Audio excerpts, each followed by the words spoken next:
Le point 4 à l'ordre du jour de ce conseil municipal concerne la rentrée scolaire 2013. C'est un point d'information pendant lequel il nous a été indiqué comment s'est passée la rentrée et comment dans une école s'est mise en place la réforme sur les rythmes scolaires. Je rappelle que nous nous étions sans ambiguïté prononcés pour une application de cette réforme le plus tard possible, car effectivement cette réforme était mal préparée, ne me permettait pas de discerner clairement si l'objectif qui est l'intérêt de l'enfant dans l'application de rythme adapté à sa vie allait vraiment être atteint. Et les faits semblent aujourd'hui nous donner quand même un peu raison. Il est important de savoir qu'aujourd'hui dans les Vosges, sur 358 communes, 21 seulement ont fait le choix de partir dans l'application de cette réforme sur la totalité de leurs effectifs scolaires.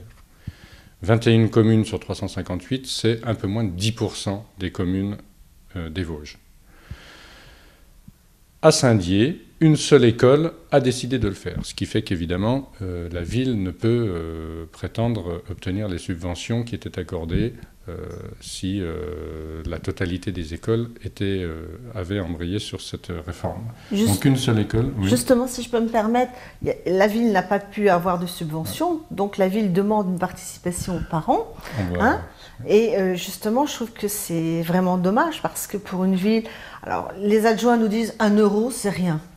1 euro, c'est 1 euro, c'est 6,50 francs si on revient en francs, parce qu'il y a beaucoup de gens qui traduisent encore.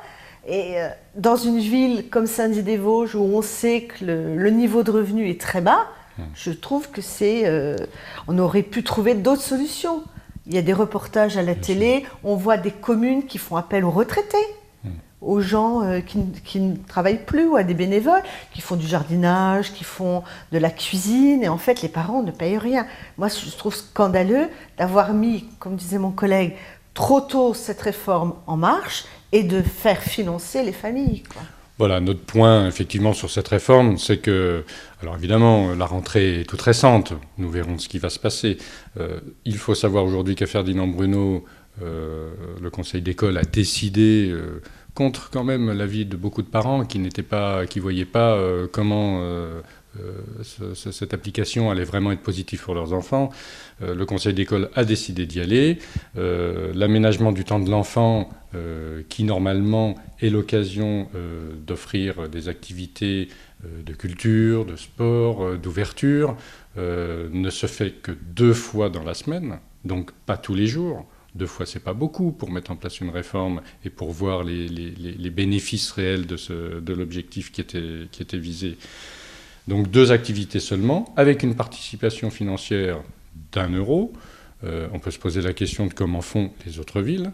On peut se poser aussi la question, et là ça devient très important, de comment fera la ville l'année prochaine. Est-ce que toutes les activités liées à l'aménagement du temps, au temps de l'enfant, donc la TE, seront-elles avec une participation, sachant que pour beaucoup de parents, une fois que l'enfant sort de l'école, s'ajoutent encore les frais de garde, car beaucoup, malheureusement, ne peuvent pas rentrer dans d'autres activités périscolaires. Donc toutes ces questions se posent. Et nous, notre point est de savoir réellement si cette école est le bon pilote pour pouvoir évaluer comment va se préparer la rentrée 2014, car septembre 2014, c'est dans 1 an, mais ça viendra très très vite. Les événements qui vont se produire d'ici fin mars 2014 vont sûrement bousculer un peu les timings.